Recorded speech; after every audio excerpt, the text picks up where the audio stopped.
We are fatter, sicker, sadder, and madder than ever before. Bodies are breaking, minds are melting, the human spirit is suffocating, trapped in a cage, withering away. How do we get ourselves into this prison, this mess? Why and when did we begin killing ourselves? This is the beginning of a hunt for those dark past clues to our present predicament, a resurrecting of the recipe of our individual and societal collapse, crescendoing into our current health epidemics. This is Episode 23, Blueprint for Self-Destruction, Part 1. Fragmentation, God, and the Rise of the Machine. It all began with one little assumption that would, centuries later, escalate into a health epidemic exploding into obesity and disease, and if we keep it going, it might make us even bigger and deader than the dinosaurs. This invisible puppet master still lurks in the background today, twisting and tangling up the strings of our body and mind, tighter and tighter, until we all become big, broken, screaming and crying, mangled bits of madness. Faulty assumption number 1. The world is divided into separate individual pieces and parts, disconnected entities. There are living things and non-living things, animals and plants, bacteria and viruses, humans and non-humans, and very, very importantly, the God and the non-gods, the master and the servants, the creator and the created, the free and the determined, the living and the dead. We've believed this, basically, from the beginning of time, and especially in the West. But could you blame us? It's not just cultural, it's built into our biology. Our eyes see a world made up of separate things. Our big human cortex then further paints them and decorates them with concepts and language that lock us into seeing the world through these shattered augmented reality glasses. Still, for the first couple 100,000 years of Homo sapiens existence, our mental division of the world didn't cause too many major health problems because, regardless of what we believed or how we perceived, we had to live in the natural world. There was no other choice. We only mentally divided the world. We hadn't yet developed the tools or technologies that would later allow us to change, manipulate, and recombine those parts. For now, we just lived with our delusions. We weren't physically painting them onto the world, altering the entire landscape for everything else. They largely stayed trapped within our own minds, like dreams or words or fantasies to be shared with only our fellow human beings. A secret code for us to communicate with and entertain each other. An invisible code only to be seen or touched by those with human consciousness, hidden within our skulls. Perhaps we've always been under this delusional spell of separation, unable to see the unity of all things, the interconnectedness between all those supposed parts. We could so easily see the parts, but we could not see the larger system, the single, united whole that we were enmeshed in, that even us, humans ourselves, since our ancient times, including our precious conscious mind, are part of, and which we cannot escape. However hard we try, or however big we build ourselves up to be, we are forever one with all reality. For a long, long time, for most of our human existence, appearances pretty much matched reality. Things that looked and tasted like food were food. Scary sounds came from scary, dangerous things. Sickly items stank. The light in the sky displayed the time of the day. The temperature told the season. An orgasm meant offspring. Our senses and actions, pleasures and pains, body, mind, and spirit were tightly tied to the real physical environment around us. Our delusional dreams could not hurt us because we still had to live in the real world. A world we hunted, foraged, played, fornicated, fought, fled, and survived in. The only tools we had were the ones God gave us: our hands, legs, muscles, and minds, along with a few basic things like pots, spoons, arrows, and spears. Sure, we had fire and weapons, but we were smart and aware enough to quickly learn that if we misused these tools, there would be dire consequences. If you burn down the forest, you lose your resources. If you kill all the animals, you have no food. There were obvious and real consequences to our actions. Therefore, our actions were always too small to disrupt the larger organism, Earth, or the biological body that we inhabit. Not only was the technology not yet developed, but assumption number 2, there is a God, and that God has the power and right to create and destroy, to rule over this earth, including all of its plants, animals, resources, and men, in whatever way he decides is good and righteous and beneficial. And what is good? Conveniently, whatever most benefits him. Early human beings, including hunter-gatherers, believed that spirits or supernatural beings reside in natural elements like animals, plants, and geographic features. The things in the world themselves were the gods, but there was no single boss god in the sky or in our head. Everything held creative, magical, spiritual power. This we called animism, and it kept us healthy because we did not dare destroy or tinker with that plant or that animal or that mountain, because then you might anger those gods and there could be a big natural living hell to pay. Maybe not.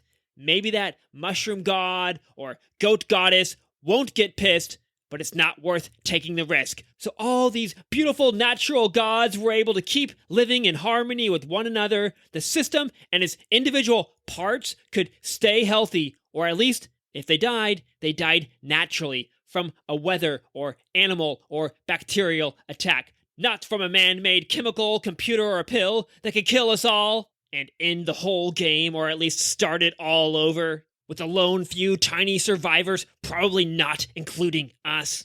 Some modern-day religions, like Shintoism in Japan with its red torii gates, and Hinduism, largely practiced in India with its elephant statues, have long roots, partly tracing back to animism, which is probably part of why these cultures still live more in harmony with and reverence towards the natural world and the things in it, including the human brain and body.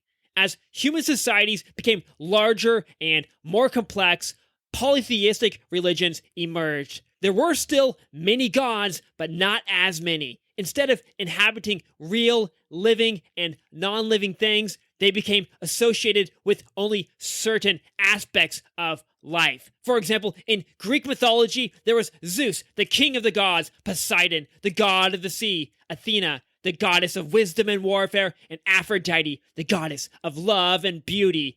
Then the Egyptians had their own set of gods, the Hindus theirs, and the Mayans theirs. From the beginning of time, we have held some things to be sacred and godlike, and others to be worldly, temporal, and profane. But the number of sacred things seemed to only get smaller and smaller.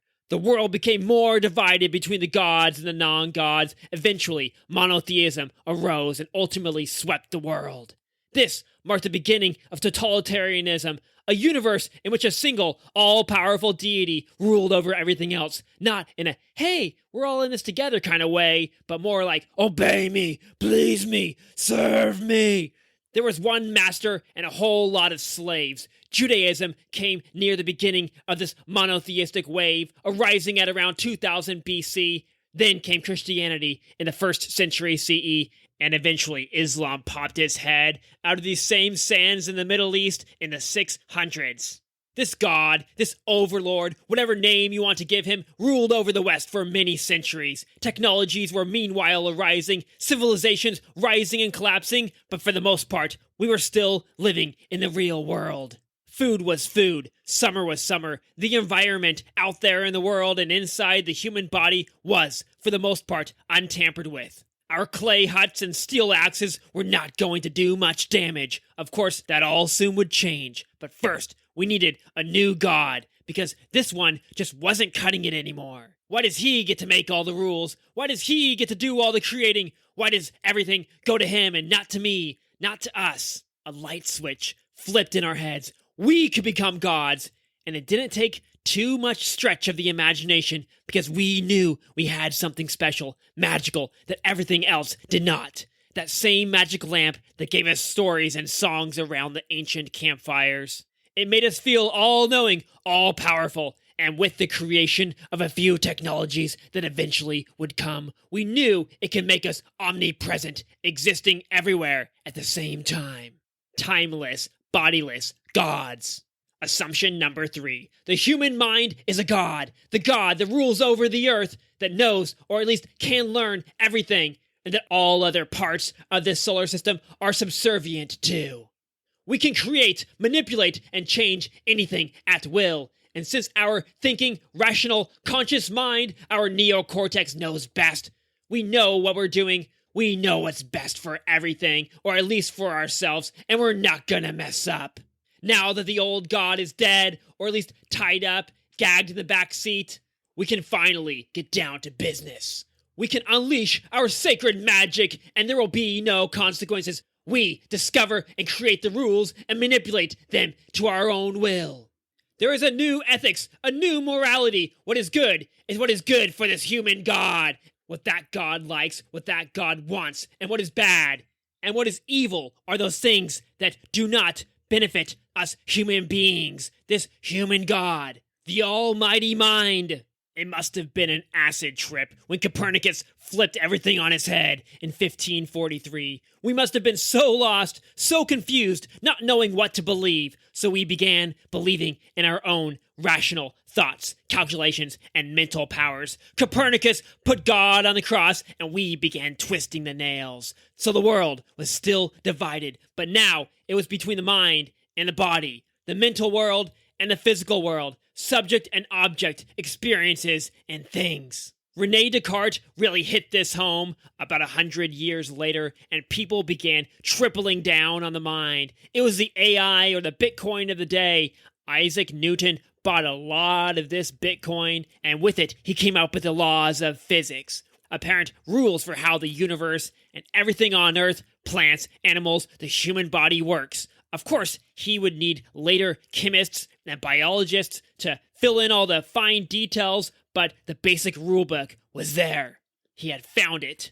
It was ours. The mathematical problem had been solved, the natural algorithm discovered, and now we could use this code to more efficiently understand and manipulate the physical world. John Locke, another early investor of the mind, at around the same time in the late 1600s, took this even further and added that there were more natural laws, more natural rules, natural human rights like the rights to life, liberty, and property. These are rights programmed into the universe itself. They cannot be taken away by governments or other individuals. We owned our bodies and owned our houses, land, and things. Even more subjugation of the mind over the earth and everything in it. Now, it wasn't just our human perception, imagination, or religions dividing things, fragmenting them apart, stealing them from their brothers and sisters and mothers and friends. But the world was inherently divided into parts according to science itself. The rules of division were coded into the game, and it's just the way things are. Convenient for us, because that automatically gives us the best position in the game. A cheat code position, a head start in the race that endowed us with the delusional superpowers, the rationalizations that led us down the dark, myopic path that led to a 2023 America that is 42% obese and self-destructing with disease. With guys like Copernicus, Newton, and Locke leading the parade, welcome the Enlightenment. Assumption number 4. The universe and everything in it is like a machine or a clean mathematical equation. It can be reduced to numbers. It is governed by deterministic laws. There is cause and effect, addition, subtraction, division, and multiplication. And assumption number 5. We genius humans are smart enough or equipped enough to understand those rules because our senses and logical, rational mind can be trusted. We can do science experiments and calculations to understand and leverage these mechanistic rules. We have access to knowledge, and with that, we can create and control machines. Lots of machines were developed during the scientific revolution, running through the 15 and 16 and 1700s, from Copernicus to Galileo to Newton. Things like the telescope, microscope, and thermometer. These technologies made us feel real smart, and all the books and knowledge now available due to Gutenberg's printing press. It's no wonder we felt like gods and no longer needed the outdated, old, crusty one upstairs. We had an even better one within our own heads. In a lifeless universe full of machines and itself one giant machine, our mind was like a special bright light within a black and gray world. We were free. Everything else was determined. Even Descartes said animals were machines, and Locke encouraged us to use these inferior beasts for our own good. Of course, he also encouraged slavery, but then again, didn't every powerful man back then? And aren't all we workers and employees these days, in some way, still secretly slaves? Machines whipped and controlled by the owners, who flick us pennies and dollar bills as we scramble around in circles, running for our life. The Enlightenment encouraged us to rely on our big human cortex and to think and act as an individual. Critical thinking, skepticism, a questioning of traditional authorities, assumptions, and institutions. All great things, but if taken to an extreme, deadly. Because the human mind can only perceive and understand a certain tiny layer of reality. And even if we somehow can know it all, that takes a really, really long time. At that time back then, in the 16 and 1700s, we didn't know about DNA, the microbiome, the mitochondria, nutrition. We had a lot we still needed to learn, and a lot we still do. Still, this Enlightenment period led to huge breakthroughs in knowledge, culture, and technology. In the 1600s, we discovered cells, those tiny parts that make up the bodies of plants and animals. And although we already knew about many organs, like the heart, liver, lungs, and brain, since ancient times, we were only now beginning to understand what they really did. Our knowledge of, for example, anatomy grew with groundbreaking anatomy textbooks like De Humani Corporis Fabrica, on the fabric of the human body, published in 1543. So we were beginning to subdivide things into even smaller and smaller parts, organs, cells, atoms, etc. Some philosophers came up with these ideas long, long ago, but now they were starting to make more and more sense, especially with the help of this mechanistic worldview made up of all its little machines, gears, and rules. And it's fine to break the universe into as many tiny pieces as you want, but if you don't reassemble them back into the single unified system that deep down they really are, if you become blind from being able to see the whole within the parts, if you forget that everything is connected and that by changing one thing, you change everything, if you get too carried away with your dismantling and begin to believe that each of these little parts actually has a separate, independent existence of its own, that's when you run into colossal problems like the ones we are facing today. We are getting hit so hard because this current health crisis was centuries in the making. Slowly, chugging along, picking up steam, lock, stock, and pace with our knowledge, innovations, and global domination, and then accelerating faster and faster from the mid-1900s. But we're not there yet. The steam engine was very aptly named because it really set us off towards our current trajectory, away from nature, disconnected from the reality that we had always been evolving in and adapted to for billions of years. Wait, you might point out, humans have only been around for like 200,000 years. Yes, but we are also made up of and ultimately powered by mitochondria, which have been around for 1.5 to 2 billion years. And bacteria, covering nearly every piece of our body, inside and out, some of which have existed for 3.5 billion years. 3.5 divided by 200,000, that's 7,500? These bacteria inside us have existed in and been evolving in this environment, Earth, the world, for much longer than us, longer than just about anything that ever lived on Earth. 7,500 times longer than Homo sapiens. Even 6 times longer than all vertebrae, those things we think of as animals, creatures with backbones, fish, reptiles, birds, and mammals, all of them. These bacteria and mitochondria are the real OGs. Oh yeah, better show them some respect. That run our human body and our mind. And until very, very recently, we thought they were totally separate from us, like the opposite of us, the lowliest of creatures. And even when we learned that they were part of us just as much as our brain, heart, memories, feelings, and everything else is, we didn't understand what a big critical part they were until very recently. In fact, it's really only been in the past couple years that we really began to take them seriously and see what they're really doing. Maybe just in time, but maybe too late. And we are still only beginning to scratch this surface. These tiny bugs inside of us, they might be the real gods.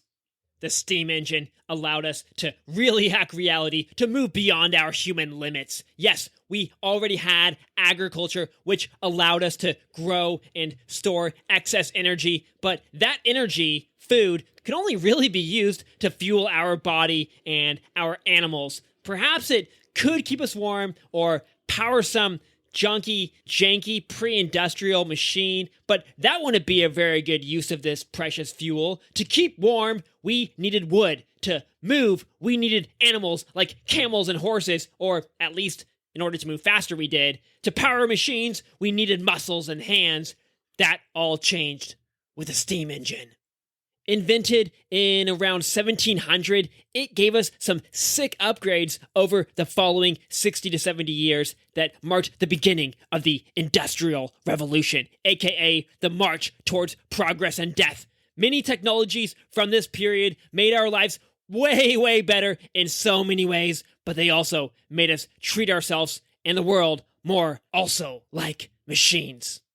Our mechanistic view of the world would soon come to reflect back at us through the mirror, shattering us inside and out.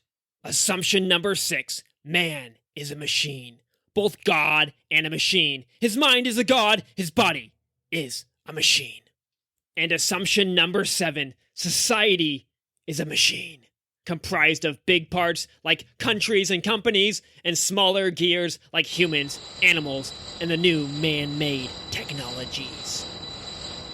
To be continued. Dun dun dun dun dun. Yes, if you want to get the rest of this little series I'm making up, if you like it and you want to hear how the story ends, one, you can just go flip through some history books and think about it, or you can just wait until the next episode comes out. So if you want that, remember, you can like or subscribe or whatever that is, or just wait and keep refreshing the page, but I don't know, might as well just subscribe, makes it easier.